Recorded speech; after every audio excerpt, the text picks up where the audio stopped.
and welcome to MapleWoodian.com podcast. We have on the phone Jennifer Armstrong. How are you doing, Jennifer? I'm great, thank you. Now, you are a longtime reporter and entertainment writer, but also author of Seinfeldia, which is, what, your second book? It's more like my fourth, but... Fourth? Well, we want to give all credit.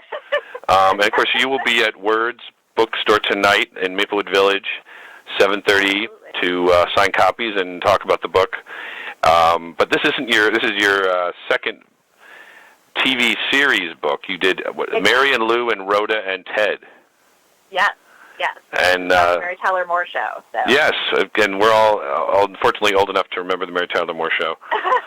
But the Seinfeldia was Seinfeld. First of all, when did Seinfeld go off the air? How many years has it been now?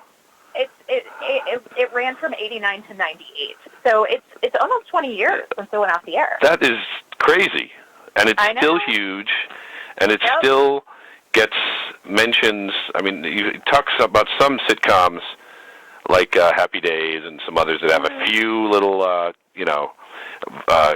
Fonz had certain comments he made, and other shows. There's I don't know, I mean, more than a dozen Seinfeld phrases.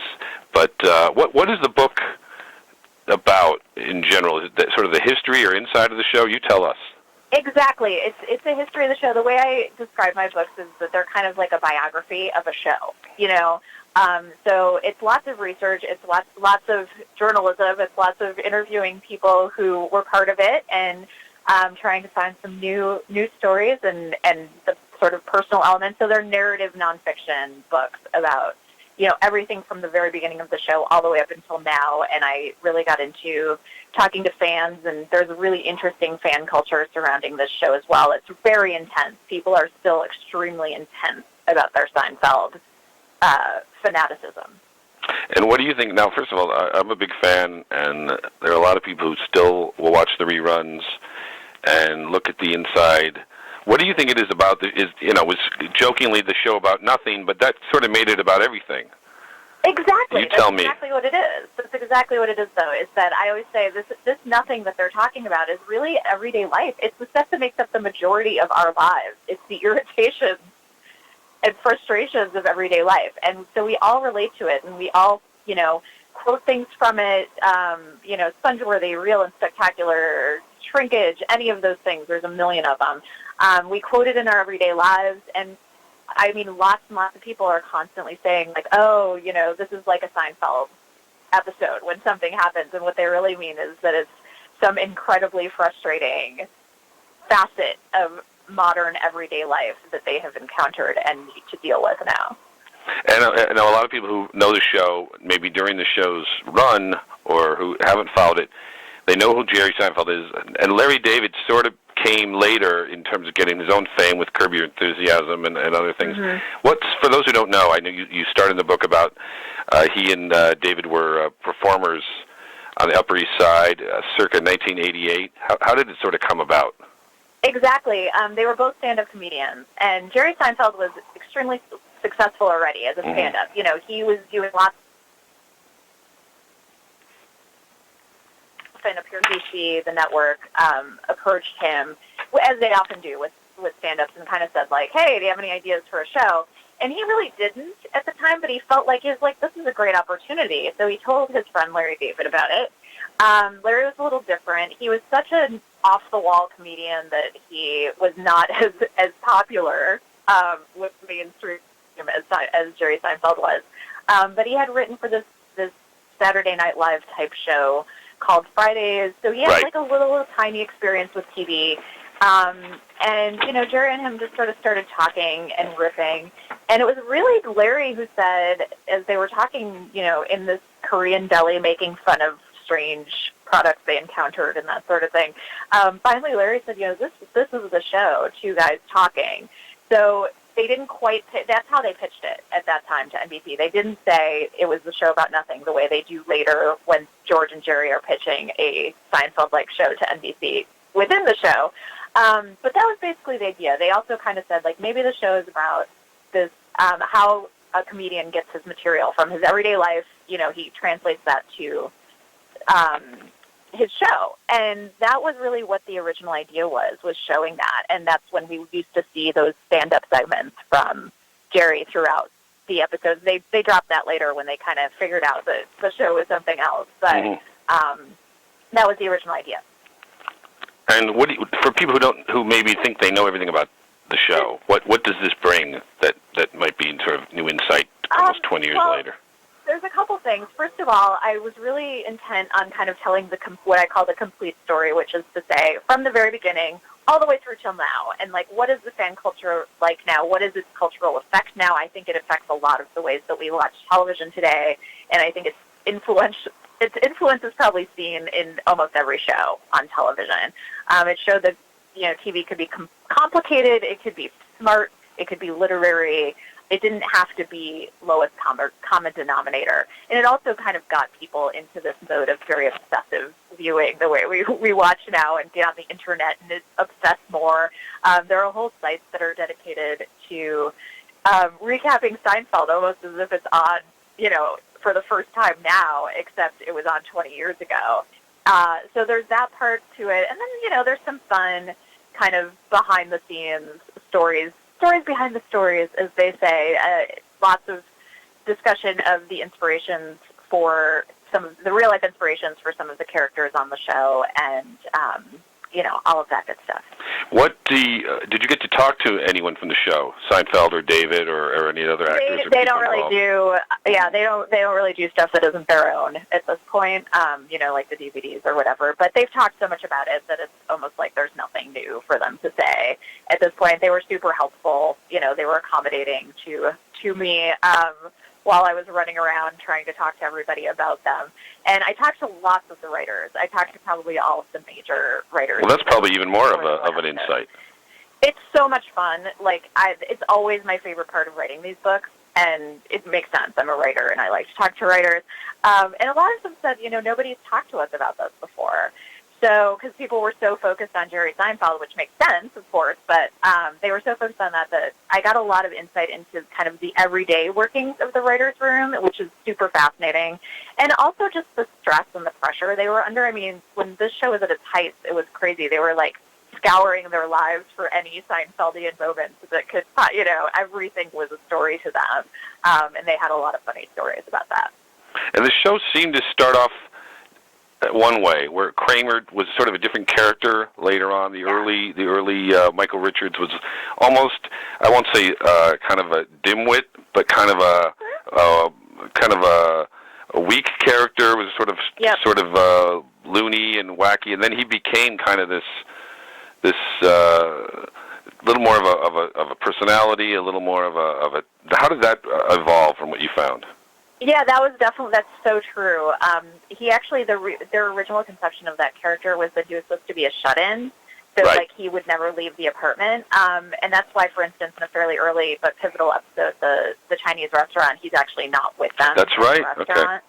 Okay. That's why, because he was supposed to be a shut-in. And then they realized, well, I think there's a couple things. They sort of started to realize it, and Michael Richards sort of had this insight that he's talked about, that he started out, like you said, one way, playing him the way he was written, which was kind of the dumbest guy in the room, to he was like, what if he's the smartest guy in the room and nobody realizes it? And that was the real key moment. And honestly, what's funny about that is the real life inspiration for that character, his name is Kenny Kramer. Kenny Kramer, right. Who did the Seinfeld tours at one point? He does the Seinfeld, but he still does them. Oh my gosh! Tours of New York City sites from the show, and they're fantastic actually. And I've had, I interviewed him for the book, and I've done a couple of events with him and stuff, and so I feel like I know him a little bit now. And the funny thing is that he's actually a lot closer to that Kramer that we see later. He's a man about town. He's definitely not a shut-in. He you kind of just see him everywhere if you're in New York City, and runs these tours, and no one's really sure how he makes his living, but he's always got a couple schemes going on. He even ran for mayor of New York City. Yes, I do recall that. And that was so that was similar to the character Kramer. Absolutely. Yeah. I mean, they even took that bus tour for one of one of the episodes later, where he does the Jay Peterman reality tour. So, and he was Jerry Seinfeld's actual neighbor at one point. He was Larry David. Larry David's neighbor. Okay. Yeah. When he was writing the pilot, he was, and they had a very similar relationship. But kind of kept their doors open and walked in and out of each other's apartments as if they were roommates, and watched baseball together and shared food and everything. Well, and the other thing that I think a lot of people appreciate about the show was it got into very tricky areas, very strategically. The famous contest masturbation episode. Pardon my language. That didn't actually use those words, and then there was the episode where Jerry and George pretend they're gay. And they strategically put in nothing wrong with that, and that's probably one of the phrases you hear a lot. These seem like very carefully orchestrated, touchy subjects, a lot of comments about sex, a lot of comments about things that maybe are not necessarily taboo, but you have to work around, and they did it with deft and humor. How did that differ from a lot of shows? I think it's the best part about the show in a lot of ways, and not to sound like an old prude, because I'm really not, but I may be old, but I'm not a prude. But it they had to work around TV standards, network standards to some extent, and things like that Master My Domain episode show how brilliant it can be when you have to avoid certain things. It's funner. It wouldn't be funny if they said the word. Right. Spongeworthy, all of these things. I think they were really interested in. I mean, these are a huge part of our everyday lives, and if you're looking for awkward humor, there's no better place to look than sex. What did the writers tell you about any of these issues or similar issues that maybe didn't make it to the show or had to be killed or severely changed? They really didn't. What's so funny is everybody, for instance, thought, okay, Master My Domain episode, like this has to trip up the censors at some point, right? It didn't. They didn't stop them because they were so clever about working around, like we said, not saying anything dirty. That and there's two parts of this. That's the first part. They were really clever. The second part is, by this time, this show was gigantic. And if there's one way to get a network on board with your show and what you want to do, it's to be unbelievably successful and a money printing machine for them. So they were not about to mess around with this show at that time. So they let it go. And actually everybody was surprised on staff that happened. And they kind of had this funny relationship with Friends, for instance, that was on at the same time on the same network.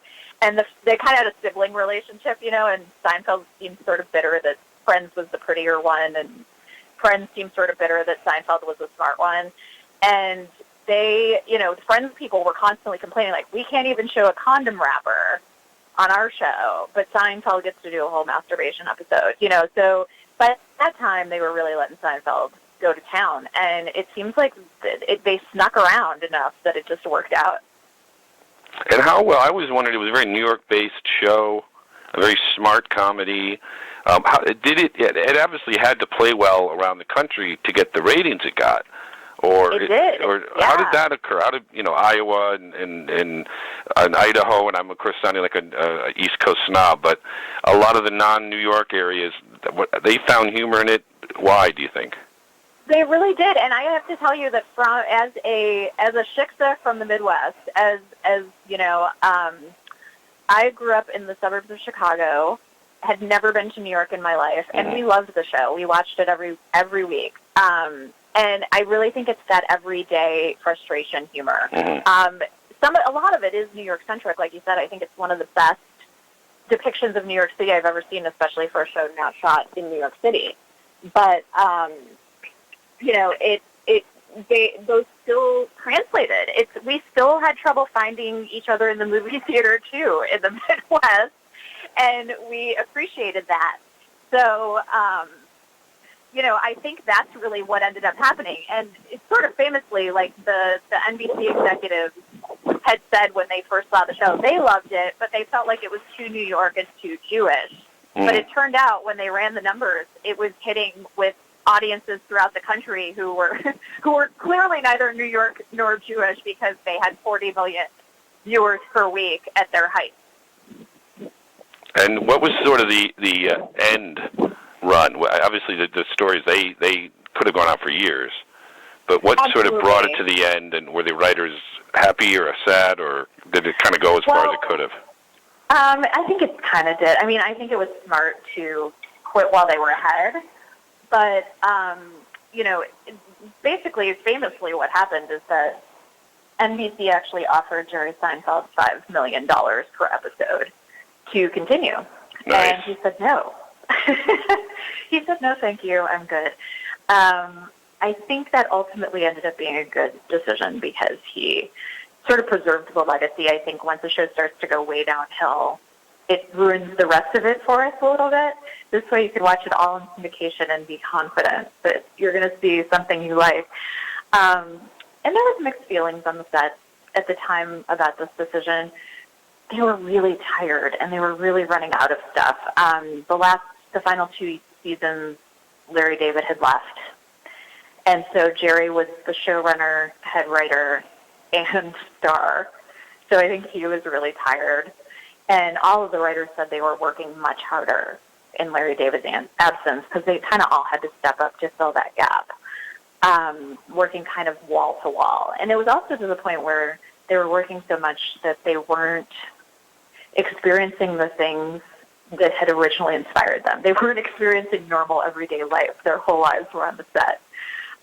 So they were getting a little bit desperate. And Jerry even has told this great story about how he went into like a deli briefly to get a sandwich and saw back in the 90s we had those little phone cards you could buy. Right. You'd buy like prepaid phone cards. And he saw one and he said to the guy at the counter, "What is that?" And the guy explained it to him and he was like, "See, if I don't know that exists at this point, I got to get out more. I got to get out more." And I mean, I do think there's also, he wanted to get back to stand-up. He clearly wanted to sort of like have his own real life. He was really married to the show at the time, and he, I don't think coincidentally, ended up getting married and having children shortly after that. So I think it worked out well, even though some people were disappointed, and a lot of the writers said they still had stories left in them. And the other interesting thing, and then we'll let you go. Again, we're talking to Jennifer Keeshan Armstrong. You will be at Maplewoods Village's Words bookstore tonight at 7:30 to discuss and sign copies of Seinfeldia. Of course, a great look at Seinfeld, the show and the phenomenon. It also, as you said earlier, it's almost 20 years since it went off the air, but the show seems to stand and live on pretty well because it doesn't seem like, and I was just sort of coming across this when we were talking, a lot of the things it deals with and talks about are not really stuck in the 90s. It's not really it's sort of a timeless approach where they're just talking, or am I simplifying it? No, I Most think of the humor is, seems pretty timeless. Like it be happening today, you don't need them to be on cell phones or on the internet to make kind of the jokes and humor they're making. It doesn't seem to really lose that. Right, exactly. I mean, I think we can easily imagine them having cell phones and having the internet and what they would do and why it would be funny. In fact, there is an entire Twitter account dedicated to doing this called Modern Seinfeld, and it's funny. But the fact is that, life is still frustrating, even with cell phones and the internet, as it turns out.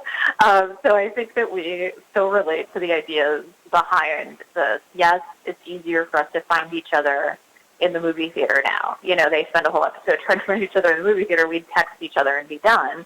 But we still relate to that idea of the frustration and annoyance. And it seems like that transcends. And it's funny.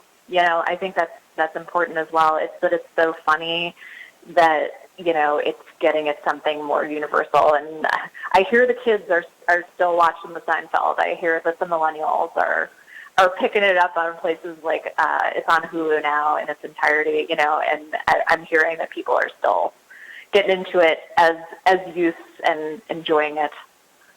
Oh yeah, my children from an early age could spot all the people on the show. They'd walk in, "Oh, what's George doing now? What's Kramer doing now?" And they're 5 years old.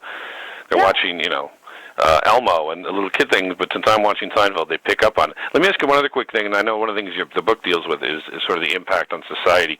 Is this a show, how do you think it has hit society, both from how they watch TV to all the phrases and then sort of the way people look at life from how the show looked at it? Right, exactly. I mean, I think that's really it. Is like it's kind of almost its own religion, at least to a lot of people. People are intense about their devotion to it, and kind of One of the things I find really touching is just the way that people can say these phrases to strangers and connect with them instantly. It seems like a stupid little thing, but I think there's something really special about that. I went to some fan events, and particularly this one that they have every year now. It's the Brooklyn Cyclones minor league baseball team has a Seinfeld night every summer because they're smart, sells out all the time. And they'll have like a junior men throwing contest and a lane dance contest and stuff. And, people just bonded at that thing with strangers because they're wearing costumes. They're like, oh, hey, dude, I love that one, and let's talk about this.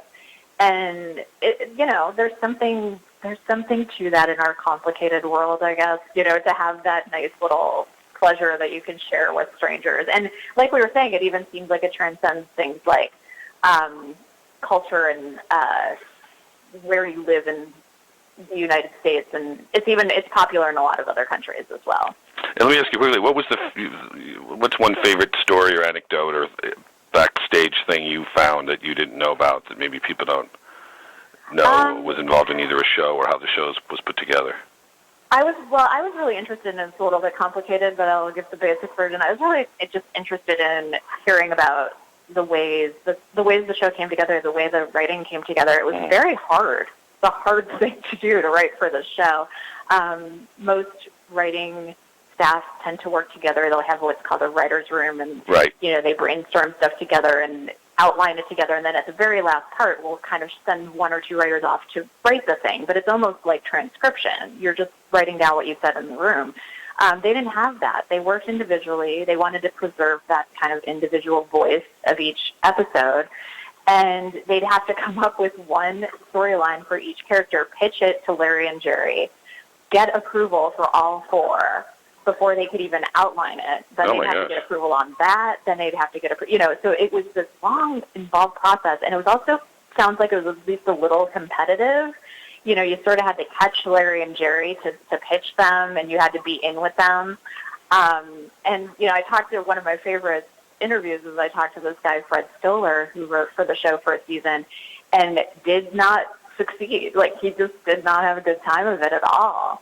And it wasn't for him. He's very introverted, even though he's a comic and he's an actor. And he thought he'd try writing, and he got 2 episodes on, and they were good ones. Including the soup, which is where, that's the one where the character says, soup doesn't count as a meal when Jerry. Oh, you have to keep buying him dinner. He has to keep buying him dinner. That was his, and it was from his real life. But in between, he didn't get many. He kept pitching and it wasn't working, or he wouldn't even be able to find Larry and Jerry or, get up the nerve to go talk to them. And so he kind of ended up just wandering around a lot for the year that he was on the show, and then he got fired, as he knew he would. The one good piece of news from that is that we had some insight into how the show works, because he was fun to talk to about that. And then the next year, he's also a character actor, and he ended up actually appearing on the show playing a guy that Elaine keeps running into, and he never remembers her. Oh, I remember that one, sure. Yeah, she's really frustrated. And he has this incredible career now as a character actor. He was most famously on Everybody Loves Raymond as Raymond's cousin. So he's doing fine, and he has a stand-up career too now. But, it was interesting to talk to him because it really showed how hard it was, and how frustrating and isolating it was at times.